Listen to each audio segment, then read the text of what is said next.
The crested barbet's territory extends from northern Natal, Tanzania and west to Angola, and its main food are grubs, beetles and moths.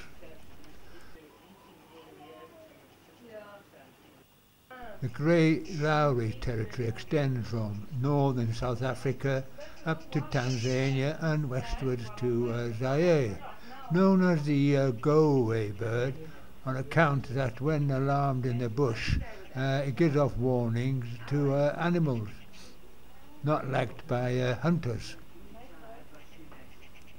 The hornbill's territory extends from northern South Africa through to Angola and east through Sudan, and its main food are small insects, fruit and small vertebrates.